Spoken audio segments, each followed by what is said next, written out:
Here's the video, or here's the Canvas page that I have.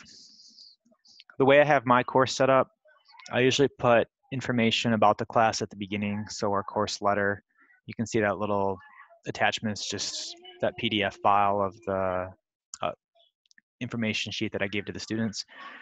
Links to my Google site, which I rarely use, Desmos Calculator. I put a practice Canvas assignment just so they could see a survey for them. I have it split up by units. So I do the coursework, for instance, Unit 1. Since we kind of split up Unit 1 and 2, there's a lot of unpublished stuff. The green button means the course is published.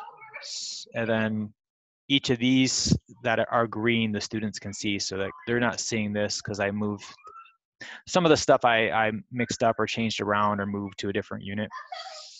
But like this is Unit 1.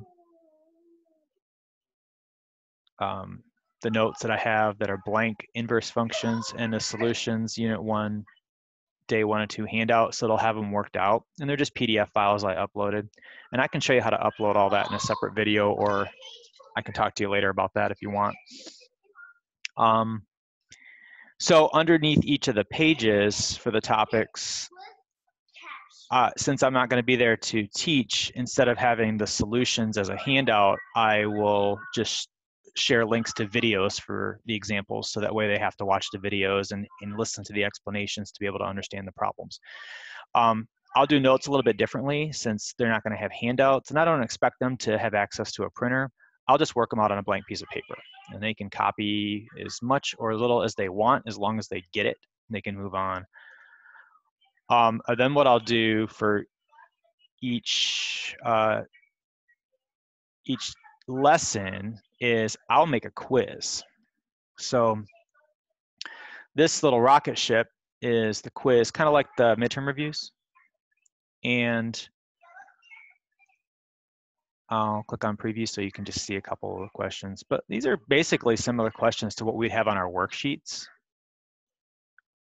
But I want the computer to grade it. So I upload the, I make the question. You can edit it if you want, so you can kind of see what the questions look like. But there's different types of questions that you can put on there.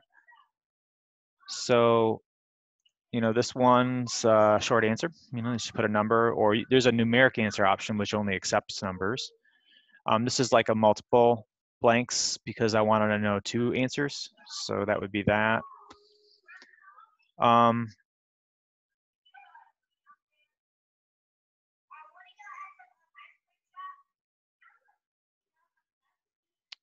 This would be a multiple choice one, because sometimes the question doesn't lend itself to put an answer in easily. So in that case, we can do a multiple choice.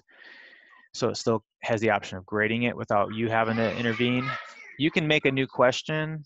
So if I were to add a question to that, let's say I want to actually grade their work. There are file upload and essay questions that you can put in, but you have to yourself go in and check it, which is fine. You're welcome to do that, and assign points to that question if you want to do it that way too. And there's formula questions, which I like to use for quizzes, which are numeric answer, but the values change, so everybody has a different answer, so they can't just kind of cheat and share what the exact answer is, since things differ. Let's see, so go back here, and I'll keep my unit set up in unit, or I'll keep my module set up in units just to make things easy. So I have unit 2 here, functions, and again you can see what's been published, what's not. Unit 3, polynomials. Each topic has a page that'll have the notes and video or something worked out, and then the practice quiz. And I can put formal quizzes on here. I can make something called Unit 3 quiz that they can complete and know that it's a formal grade if you want.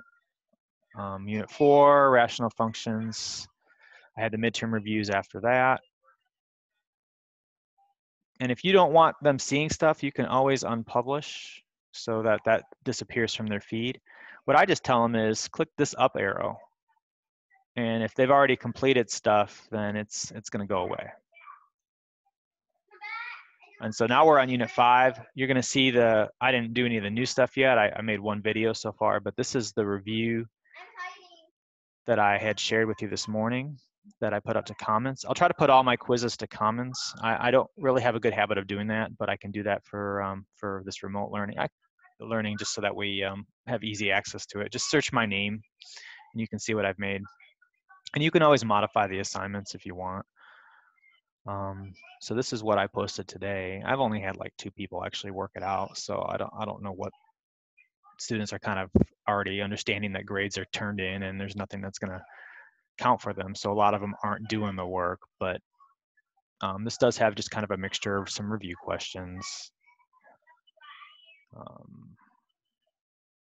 And I like to kind of keep that review stuff fresh because they need to be able to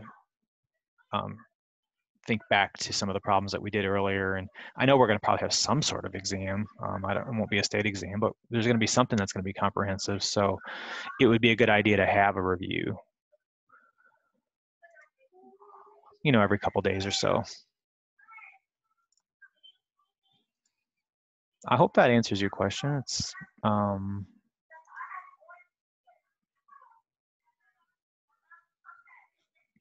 I guess I'm going to have all the units: midterm review, unit 5, unit 6, geometry, unit 7, where's that? Circles, unit 8, trigonometry. There's a lot of stuff on here, so I'll share what I have that's you know, important to what we need to do for remote learning. Final exam reviews, which we may or may not use. Just some older stuff that I don't have organized, but I just kind of keep there. That way, in case I ever want to access it, I can. Hopefully that helps you.